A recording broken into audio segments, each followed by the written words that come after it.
ಗುಡಿಬಂಡೆ ತಾಲೂಕಿನ ವರ್ಲಕೊಂಡ ಬೆಟ್ಟದಲ್ಲಿ ಚಿರತೆಯು ಪತ್ತೆಯಾದ ಘಟನೆ ಮಂಗಳವಾರ ಸಂಜೆ ಸುಮಾರು 6 ಗಂಟೆ ಮಾಹಿತಿಯಂತೆ ತಿಳಿದು ಬಂದಿದೆ.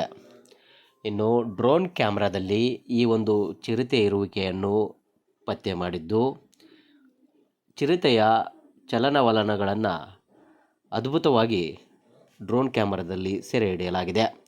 ಇದರಿಂದಾಗಿ ವರ್ಲಕೊಂಡ ಗ್ರಾಮಸ್ಥರು ಮತ್ತು ಸುತ್ತಮುತ್ತಲಿನ ಗ್ರಾಮಗಳಲ್ಲಿನ ಜನತೆಗೆ ಆತಂಕ ಎದುರಾಗಿದ್ದು, ಯಾವಾಗ ದಾಳಿ ಮಾಡುವುದು ಅಥವಾ ಜನವಸತಿ ಪ್ರದೇಶಗಳಿಗೆ ಯಾವಾಗ ಬಂದು ಏನು ಆಘಾತವನ್ನು ತರುವುದು ಎಂಬ ಆತಂಕದಲ್ಲಿ ಗ್ರಾಮಸ್ಥರು ದಿನದೂಡುವ ಪರಿಸ್ಥಿತಿ ನಿರ್ಮಾಣವಾಗಿದೆ. ಇದಕ್ಕೆ ಸಂಬಂಧಪಟ್ಟಂತೆ ಅರಣ್ಯ ಇಲಾಖೆಯವರು ಈ ಬಗ್ಗೆ ಏನಾದರೂ ಕ್ರಮ ಕೈಗೊಳ್ಳುವರಾ ಎಂದು ನಾವು ನಿರೀಕ್ಷೆ ಇಟ್ಟುಕೊಂಡಿದ್ದೇವೆ ಎಂಬ ಮಾಹಿತಿ ಲಭ್ಯವಾಗಿದೆ.